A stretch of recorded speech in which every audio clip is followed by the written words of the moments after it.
Trên trang chủ của AFC hôm nay, nổi bật nhất là bài viết mang tựa đề Iraq đã viết nên một câu chuyện cổ tích vào năm 2007. Đấy quả là một câu chuyện cổ tích thực sự. Hơn 12 năm trước, tối ngày 29 tháng 7 năm 2007, đám đông khán giả Indonesia trên sân Gelora Bung Karno, Jakarta, hùng vĩ đã vỡ òa trong niềm vui khi Ini Mahmud bật cao đánh đầu từ quả phạt góc của đội nhà, ghi bàn thắng duy nhất, đưa Iraq đến chức vô địch ASEAN Cup 2007.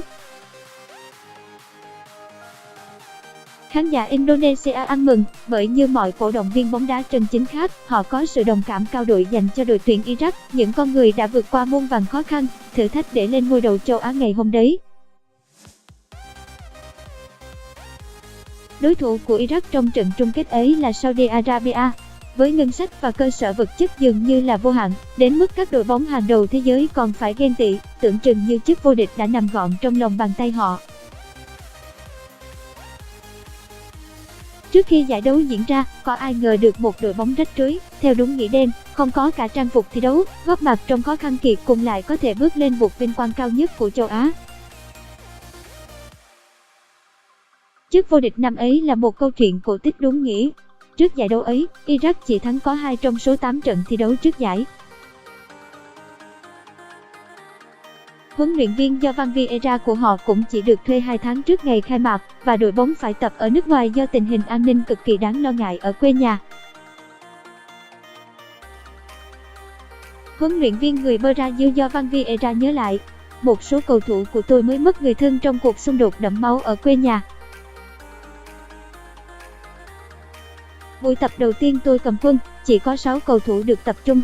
Huấn luyện viên thể lực của chúng tôi bị giết bởi một quả bom chỉ 2 ngày trước chúng tôi đặt chân đến Bangkok khi đang trên đường đi mua vé máy bay. Khi đến nơi, 2 cầu thủ của chúng tôi bị bộ phận nhập cảnh giữ đến 8 tiếng. Đến nơi, chúng tôi phát hiện ra mình chẳng có dụng cụ tập luyện, thậm chí đồng phục thi đấu cũng không có nốt. Chúng tôi có vấn đề với thức ăn, với việc đặt phòng khách sạn. Cả một cơn ác mộng đổ ập xuống đầu. Nhưng bất chấp tất cả, họ vẫn đứng đầu bảng A với chiến thắng gây sốt 3-1 trước Australia, sau khi hòa Thái Lan, và tiếp tục hòa Oman ở lượt đấu cuối. Con đường lên ngôi vô địch của Iraq ngày ấy là trận đấu tứ kết vượt qua Việt Nam với tỷ số 2-0, trước khi vượt qua Hàn Quốc ở loạt sút luân lưu. Đằng sau chiến tích kỳ vĩ ấy là nguồn cảm hứng vô tận mà các cầu thủ đem đến cho đồng bào của họ ở quê nhà. Trong chiến tranh, người dân Iraq siết chặt tay nhau, dùng niềm cảm hứng bóng đá để quên đi mất mát, đau thương. Ý nghĩa của kỳ tích ấy vượt ra ngoài khuôn khổ thể thao thông thường. Nó đem lại nguồn sống, tinh thần cho cả một dân tộc. Và bây giờ, trước giải đấu ASEAN Cup 2019, đội tuyển Iraq lại được nhắc đến ở chiến tích đầy cảm hứng ấy, để lấy tinh thần bước vào trận đấu đầu tiên cùng Việt Nam, đối thủ ngày xưa của họ ở tứ kết. 2. Chiến thắng 12 năm trước của Iraq là cực kỳ kỳ vĩ, nhưng cũng nên nhớ, đấy là một giải đấu ASEAN Cup đáng tự hào của Việt Nam, bởi tính đến trước giải đấu năm nay, đấy là giải đấu đầu tiên và duy nhất Việt Nam được tham gia vòng chung kết ASEAN Cup, và chiến tích năm ấy của Việt Nam là cực kỳ đáng tự hào. Nằm chung bảng với Nhật Bản, UAE và Qatar, có lẽ chẳng ai ngờ Việt Nam có thể đi tiếp vào vòng trong. Nhưng với chiến thắng ngay từ trận đấu ra quân trước UAE, sau đó hòa 1-1 cùng Qatar bằng bàn thắng dẫn trước của Phan Thanh Bình, dẫu bại trận ở lượt đấu cuối trước Nhật Bản, Việt Nam vẫn hiên ngang đi tiếp vào vòng tứ kết. Hơn 12 năm đã trôi qua tính từ ngày ấy, và suốt 10 năm sau đó, Việt Nam chưa từng được đặt chân vào vòng chung kết ASEAN Cup thêm lần nữa. Hôm nay, Iraq chuẩn bị cho giải đấu bằng niềm cảm hứng lớn lao từ giải đấu 12 năm về trước.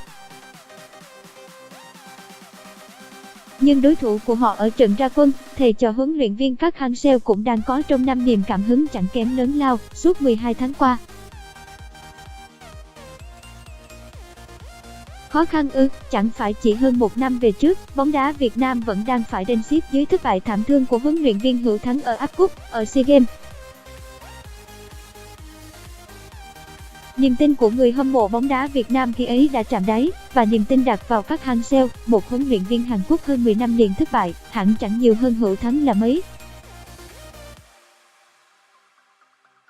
Cũng như Iraq ở ASEAN Cup 12 năm về trước, kỳ tích của bóng đá Việt Nam ở giải U23 châu Á 2018, ASEAN 2018 và áp Cup 2018 đã là lịch sử.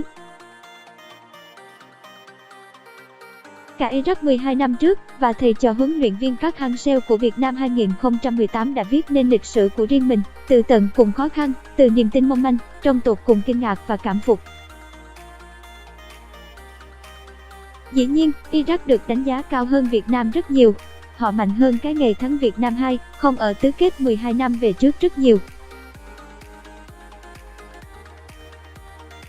Nhưng đội tuyển Việt Nam hôm nay, trong tay huấn luyện viên Park Hang-seo chẳng còn là một Việt Nam dễ bắt nạt như 12 năm về trước nữa, mà là một Việt Nam đang được cả châu Á ngưỡng mộ, e dè.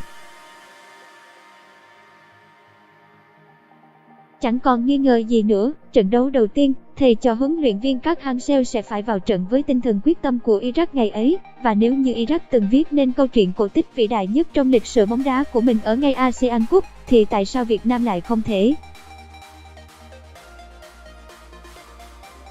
Biết đâu, sau giải đấu này, thầy trò huấn luyện viên Park Hang-seo sẽ là câu chuyện cổ tích mới của bóng đá châu Á.